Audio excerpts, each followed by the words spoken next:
je suis aussi jeune de Goma. Je suis chargée de communication au sein du CDHRC. C'est une ONG locale, ça signifie Center for Development and Enterprises. Donc, c'est une organisation sans but lucratif et qui a pour nature des think tanks spécialisés dans des recherches scientifiques pour sur la liberté économique, la liberté politique et la liberté publique dans le but de promouvoir un bon climat des affaires par les libres entreprises en RDC. Et notre mission, c'est de réduire les obstacles de prospérité et d'opportunités selon les principes d'une société libre et des marchés en RDC. Donc, si vous comprenez bien, avec notre thématique de état de siège, et étant une personne qui prône pour la liberté, je ne pourrais pas prendre parti. Mais je suis là pour essayer, comme papa l'a dit, essayer de prendre le pour et le contre de l'état de siège. Nous ne pourrons pas dire que depuis l'état de siège, il y a seulement de mauvaises choses qui arrivent.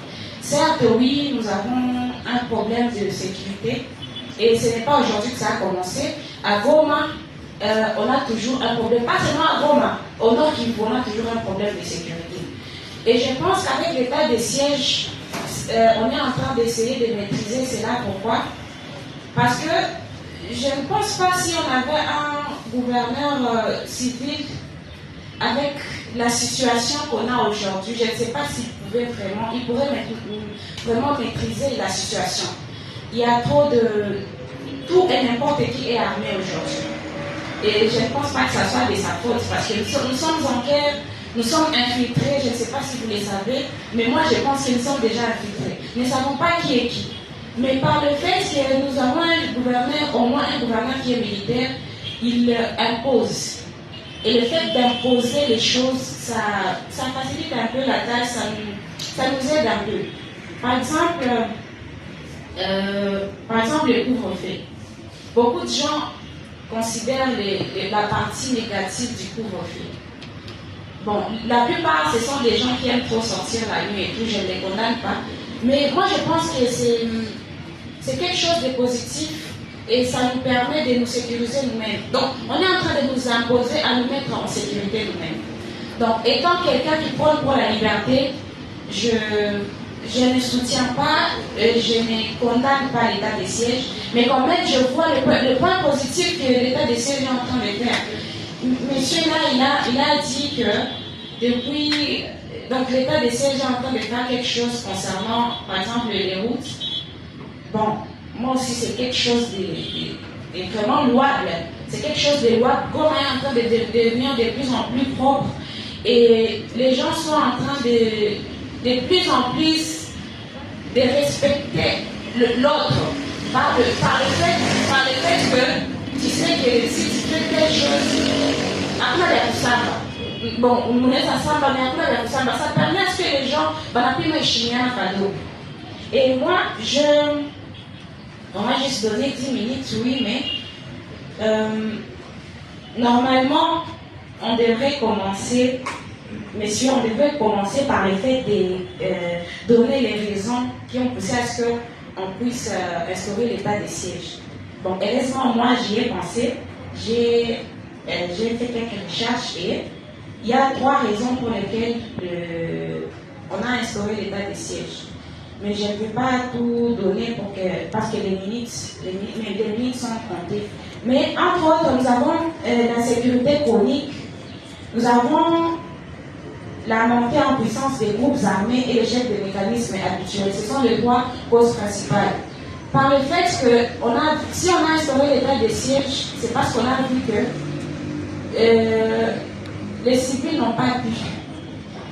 Balitia militaire, parce que le civil, ça devient un peu difficile pour lui. Avec l'ampleur, il y a la population. Donc, l'État, il peut changer à quoi il fallait quelqu'un qu'on considère de plus fort que les autres. Donc, ce sont là les 3 raisons. Il y a eu l'insécurité chronique, il y a eu la montée en puissance des groupes armés, et aussi l'échec des mécanismes habituels. Le fonctionnement d'état de siège, c'est que les pouvoirs civils dans les provinces concernées ont été transformés aux autorités militaires. Donc, tout le pouvoir qu'avaient les civils, on a donné ça aux militaires. Dans chaque partie du gouvernement, ce sont les militaires qui ont pris le pouvoir. C'est comme ça que l'état des sièges est en train de fonctionner. Mais aussi, je ne sais pas si je peux aussi donner ma recommandation, parce que moi, je ne suis pas une politicienne. On n'est pas politicien. Le CDD, ce n'est pas une ONG politique. Nous aussi, nous œuvrons dans les sens d'influencer et de mobiliser aussi. Mais moi aussi, je pourrais demander à l'état des sièges, je ne sais pas, il y a quelqu'un qui l'a dit, d'essayer de revoir le point de taxe. Quelqu'un a dit que tout aussi on est la cascadère et à un l'état des sièges, c'est une partie quasi. Mais moi, j'aimerais dire à cette personne-là, ou soit à ceux qui pensent que c'était à l'état des sièges, ou soit au gouvernement, si on peut partir à Siro de quasi. Ne pensez pas que l'État est à besoin pour employer Siro. Nous ne pouvons pas tous être des agents de l'État. C'est à nous, jeunes, de commencer à créer des emplois. C'est à nous, jeunes, d'aider l'État à créer des emplois. Je suis heureux d'être tout à l'heure l'État pour DGBA. Si on a tout un pour le ministère des Finances, non.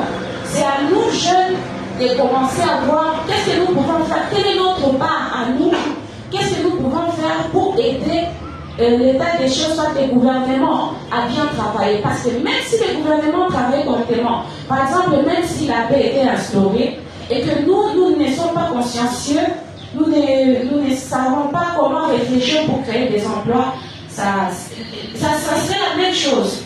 Donc, tout à cascader et dire, dans vos cascades, nous devons maintenant apprendre comment formaliser, comment bien cadrer nos cascades, juste tout bien dans cette société et population. Moi, étant que membre du CDDRC, ce que je peux demander à l'état des sièges, c'est de nous aider à essayer de baisser les taxes, et surtout pour les cascadeurs, les entrepreneurs. Parce que nous prenons la liberté des entreprises, la liberté économique. Le fait qu'on nous facilite, le fait qu'on facilite aux entrepreneurs concernant les taxes, ça va aussi aider les choses et ça va nous aider, nous jeunes, à nous propulser et à grandir notre pays.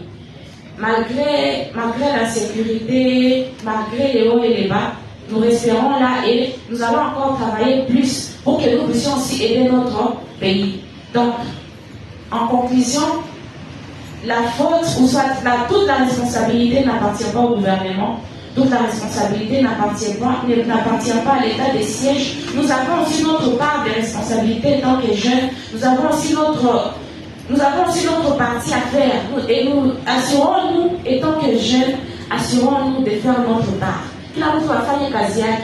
Si tu entreprendre, tu voulais une entreprise, tu une idée innovatrice, ça va aussi permettre à l'État aussi de faire sa part.